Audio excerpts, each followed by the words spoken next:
In this video, I'm going to show you how to do the Kitchener stitch. It can be used for many different projects.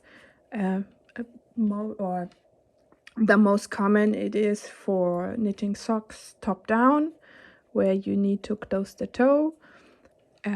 So it's gonna be the same if you're knitting in the round or flat. For this purpose, I'm just gonna show you like this. So just imagine that, I knitted in the round if you want to do the Kitchener stitch while knitting in the round.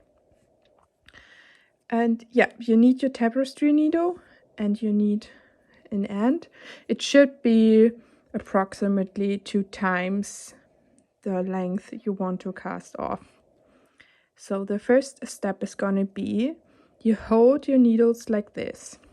And you need to have the same amount on this needle and on this needle. So put your stitches so that you have the same amount on both needles. And then you have a needle in the front and in the back.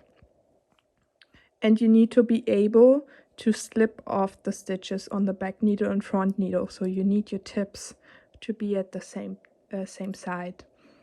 The first step is gonna be you go in, you have your knit stitch right here, and you go in from the front through this stitch and slip it off.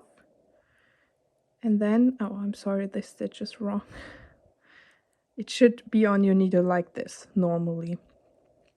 And with your second stitch, you want to go from the back through the stitch and then pull your needle through, pull the yarn tight. And that's the first step, or that's the step for the front needle you're gonna repeat. And for the back needle, you go in from the back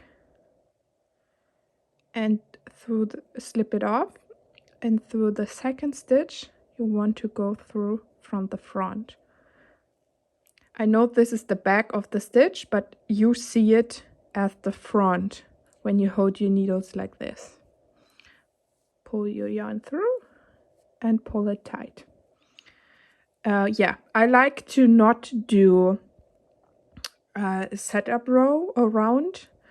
That would be a bit different. Some people do it, but I find if you not do it, your edges look better and are not as visible, because otherwise you have like a little bump at the end and at the start. So that's why I'm not doing it, especially for socks. So I'll show you again. With the stitches on your front needle, go through the front in the first one, slip it off, go through the back of the second one and pull your yarn through. And on the back needle, you go from the back, slip it off, and with the second stitch, you go from the front.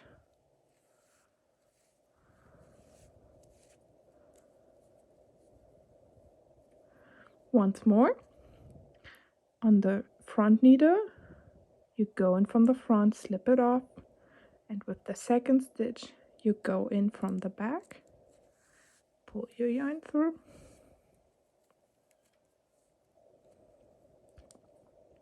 on the back needle, you go in from the back, slip it off, and with your next stitch, you go in from the front, pull your yarn through, and that's all. And right here, you can see that the edging or the bind off is not visible. So one tip, look at it right now. If you pull too tight, it's gonna be more visible. So let's see, I pull tight and here you can see it's not as pretty. So I will always recommend to not bind off too loose. You can see that also, but just find the way it looks best with your knitting tension. And that's how you do the Kitchener stitch.